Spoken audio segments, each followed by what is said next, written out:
Netaji Subhash Chandra Bose needs no introduction. Perhaps the most charismatic and uncompromising of the top-notch freedom fighters, he remains one of India's most revered icons, with every political organization trying to shine in his reflected glory.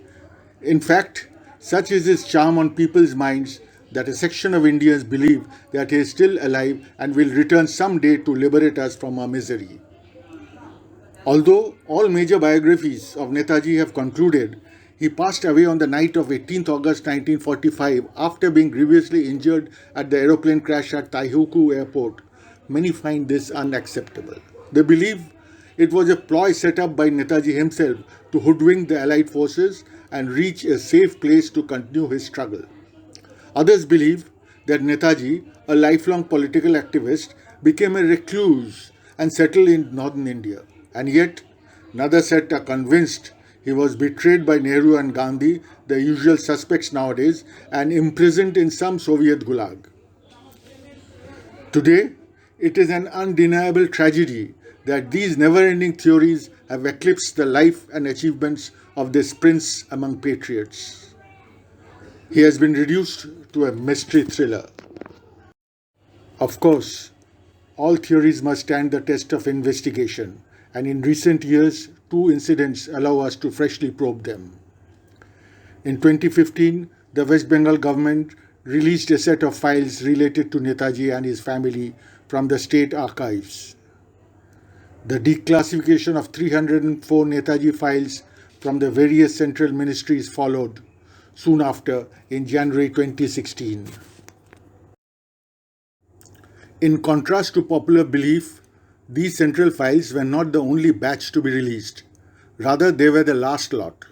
Government of India had in fact released a total of 2,324 files since 1997 and has since categorically declared in Parliament on 2nd March 2016 that there are no more classified Netaji files in its archives. To any enthusiastic student of history, these files present a wealth of data that show how several independent investigations have been conducted into what happened to Netaji in August 1945.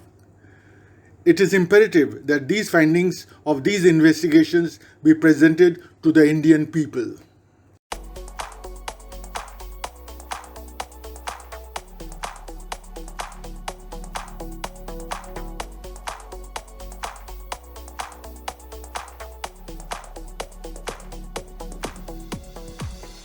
Notwithstanding these investigations, as the demand for an official probe into the fate of Netaji grew stronger, the Government of India set up the Netaji Inquiry Committee in 1956 to inquire into the circumstances concerning the departure of Netaji from Bangkok about the 16th of August 1945 and his alleged death as a result of an aircraft accident. The committee consisted of Shah Nawaz Khan, former Major General in the INA, then Parliamentary Secretary, Netaji's elder brother Suresh Chandra Bose, and S.N. Moitro, ICS.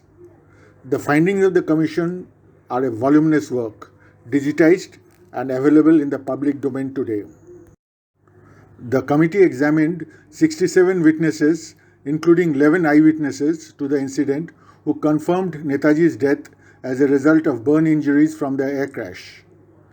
They cross-examined 5 of the 6 persons who had accompanied Netaji on his last flight from Bangkok, which included Netaji's only Indian companion, Habibur Rahman. The witnesses included Captain K.R.I., Colonel M. Yano, Major S. Nagatomo,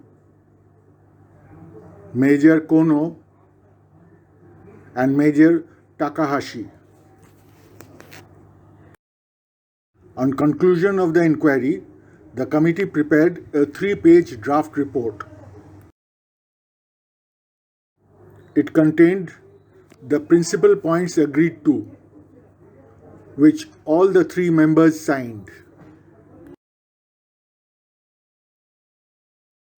The principal points agreed to included 1.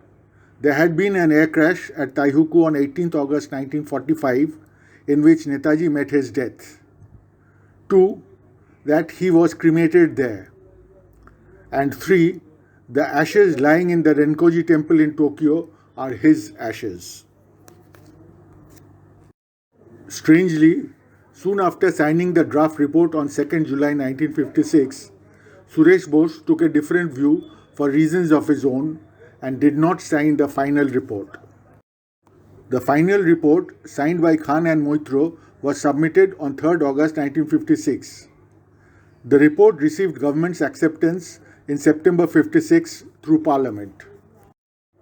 Suresh's dissentient report, which concluded that the aircraft accident did not take place and Netaji did not die, was also tabled in the Parliament. Besides his conclusions, Suresh made some personal allegations against Nehru, Khan, Moitro and B.C. Roy. Shahnawaz Khan objected to Suresh Bose's allegations. He threw a challenge to Mr. Bose through a 6-page statement.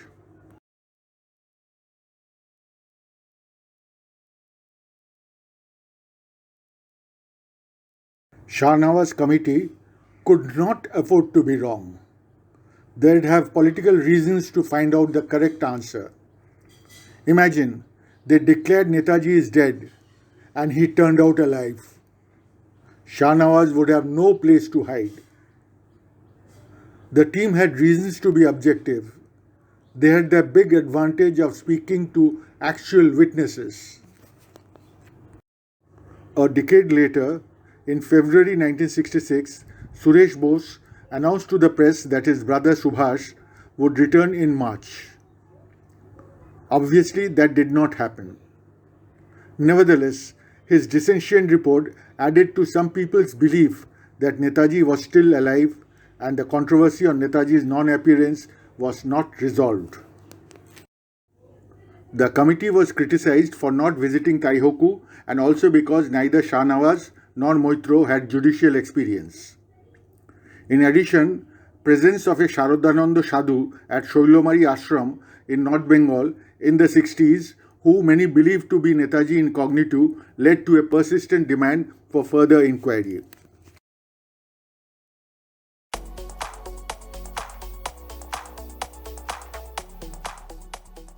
In 1970, the Government of India set up the Justice Khoshla Commission, and retired Justice G.D. Khoshla was asked to inquire into all the facts and circumstances relating to the disappearance of Netaji Subhash Chandra Bose in 1945.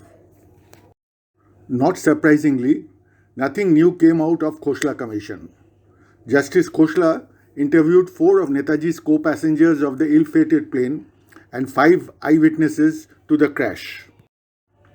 Over a period of 4 years, he also interviewed Shahnawaz Khan, Suresh Bose, 224 other witnesses, and concluded that Netaji had been grievously injured by the aircraft crash at Taihoku and passed away the same night.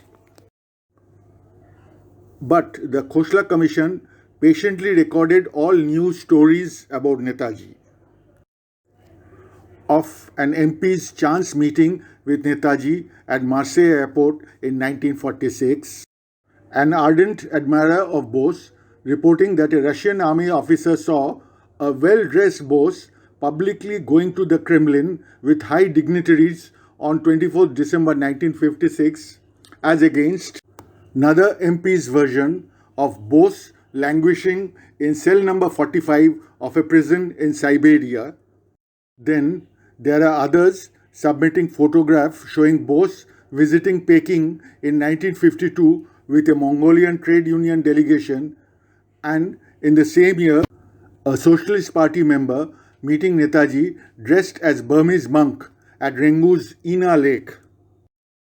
As story upon fantastic story piled up, Justice Khoshla rightly wondered to what extent fantasy and perversion of truth can proceed.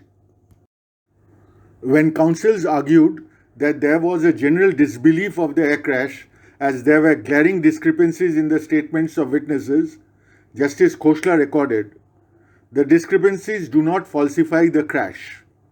They are due to passage of time and the memory of witnesses becoming somewhat vague regarding matters of detail." Most significantly, The report records Netaji's nephew Omyanath Bose's deposition. I remember in December 1945, father took Netaji's death for granted. He was very moved by seeing the watch and said, "Same watch, same watch."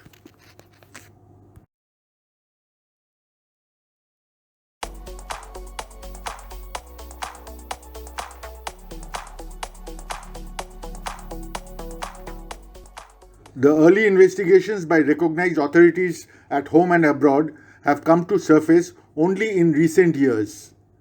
Many are unaware of these.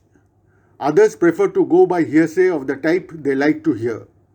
This attitude continues even after the inconclusive findings of the Third Inquiry Commission, that is, Justice Mukherjee Commission of 1999-2006, held more than 50 years after 1945.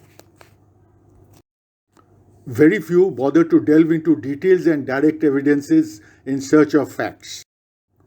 Thus, although 10 investigations have concluded that burn injuries from the aeroplane crash led to his untimely and tragic demise on 18th August 1945, conspiracy games continue around the last phase of Netaji's amazing life.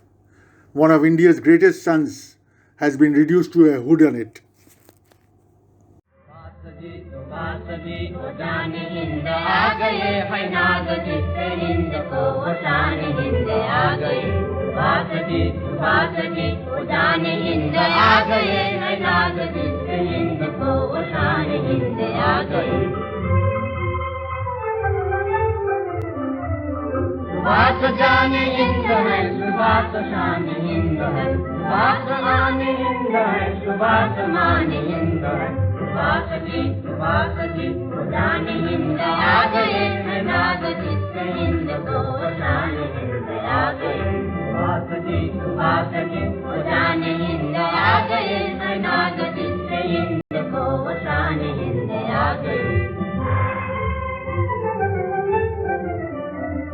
गली गली गली गली ये अंधेरी हटा चली गली गली गली गली ये आम फलक गा रही सुभाष जी हो जाने हिंद आ गए नाद जिससे हिंद को वशान हिंद आ गए सुभाष जी हो जाने हिंद आ गए नाद जिससे हिंद